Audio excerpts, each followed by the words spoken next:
Hi. Okay, the deep thoughts, the dazzled thoughts aren't so deep today. Kind of funny, actually. That's why I turned the camera on to jot down my thoughts for today, my dazzle thoughts. I'm getting my chair. Oh my God, allergies! I'm driving me crazy! I know, y'all. Some you can relate. Even my cat has allergies. Allergies are so difficult. It's like this subtle torture. You don't know the person. You think they're sick, and then it's a lot. Okay, so I was thinking about this poster, this Tarantino poster I have up here. So I usually am somebody too that changes the decor every at least once a year, like rearrange the posters. And then also I'm a huge poster fan. Movie posters in particular. I started collecting those when I was a kid at the VHS stores. That was a cool aspect of that culture that's gone now. We don't have access to. But there's a million other ways to get your movie merchandise if you so desire. Like now I had gotten a couple of movies posters that are mini versions. I had a Bowfinger and a Raiders. So cool. I hung them in my cubicle in my office, and I loved every minute of it. I also had a picture of Clark Gable in his younger era in this incredible three-piece suit. And I had a picture of Joy Division, and they were sitting outside in England. And I had a picture of Susie and the Banshees when Robert was with him. And that's a really beautiful era visually. All the photo shoots are stunning of that era because Robert Smith is beautiful too. Oh God, I have to clear my throat and all that. That's why I stopped myself. I did want to do a real big one. Okay, so anyway, back to it. I get a lot of strangers come through, and sometimes it's the only time they ever visit this house, and it's usually less than an hour, sometimes less than a half hour. So because of having congestive heart failure, I get the primary people that visit my house are physical therapists, staff, caregivers, any kind of medical personnel, nursing primarily. I'm not being mean, I'm just being accurate. I don't think a doctor has ever visited the house. That service is available in our country because I've researched it when I was waiting to find out if I was going to when I was appealing my benefits request. So it's really expensive if you're in trouble and you can't really get there, but it's not warranted enough to get the ambulance and go to the ER, but it could if they don't intervene. And even those scenarios, it's almost impossible to get a doctor to come to your house. And I don't know, I'd have to run the numbers. We'd all have to run the numbers as a culture, right?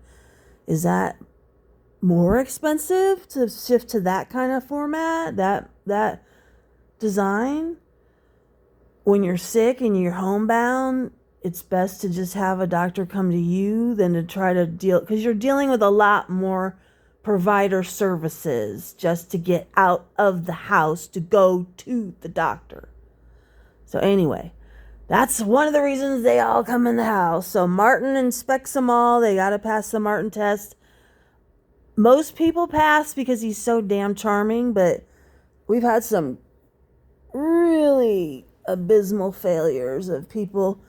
You boil down to points with people where, hey man, I'm not trying to make you take him home, and he don't have any kittens he's trying to get you to go take home. So what's your big issue with him? Like, he shouldn't be disrupting your existence this much. But some people completely freak out when they have to be around a cat. They think they're going to scratch all their eyes out. They have that fantasy. And I have friends that confide in me, and I'm not making fun of people because that's real fear, obviously.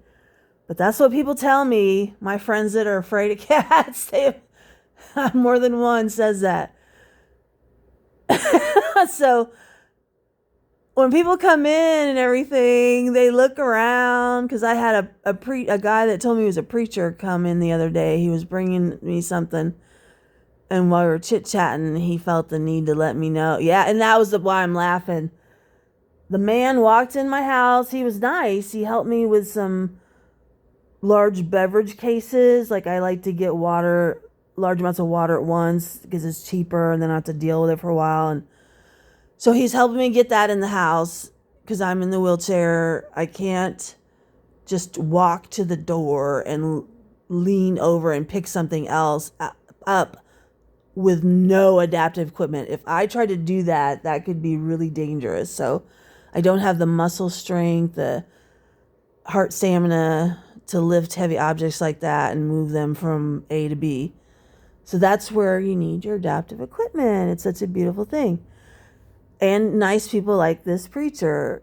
But he stepped in my house and he saw something. I saw his eyes change, the imagery. I don't want people to be uncomfortable, but that's not my fault. I can't help it if you don't like Godzilla. I'm sorry. I just can't help it.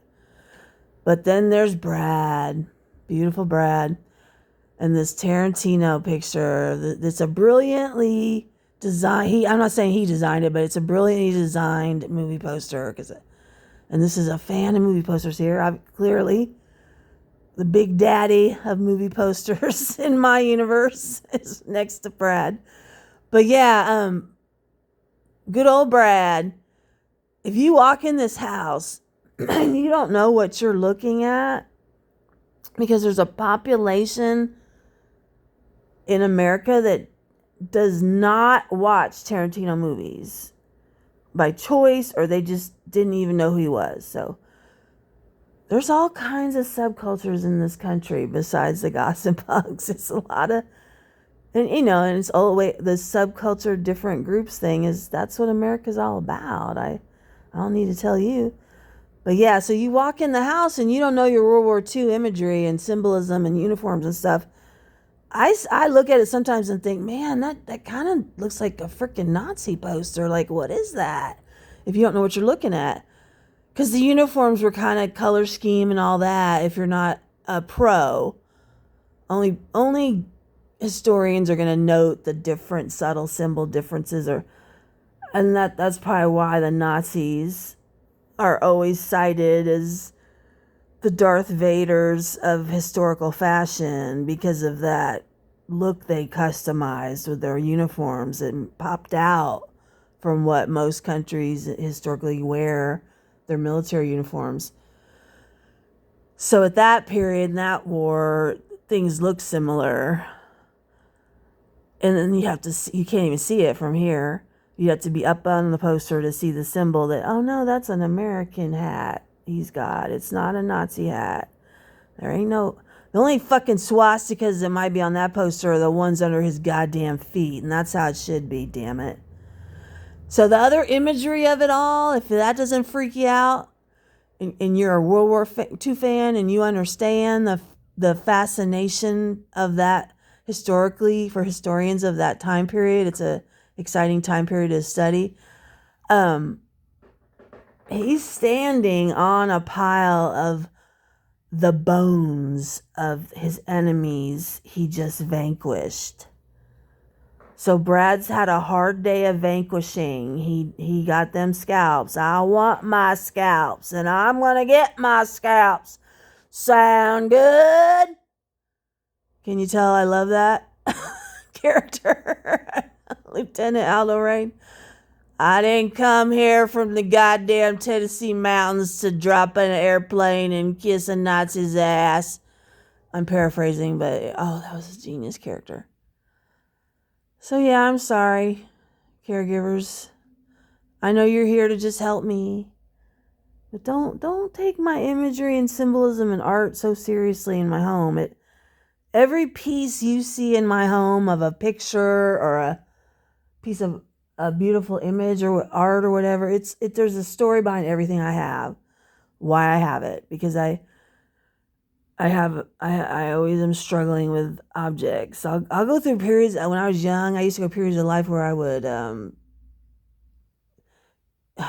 quote unquote clean house, if I was upset with somebody and they hurt my feelings and it wasn't getting resolved and I didn't think it was going to be, or someone just flat out abused me, or I was pissed in general about life, I might break something, throw it away, starting fresh. And so you acquire things, you see interesting things in life, they meet a need, and then you turn around and your house is just full of all this shit. You gotta decide. Don't let entropy rule. So yeah, people get caught off guard. Maybe that's part of it too. They just walk in and see chaos, but then when their brain does focus on an image, it's good old Brad standing on the skulls of his vanquished enemies. So that's jarring to some people. Not everybody likes scary movies or that side of life to be, the raw and the real. I don't know. I'll think of a coin phrase for that. There's those of us that's how we like our art. We like it honest and direct.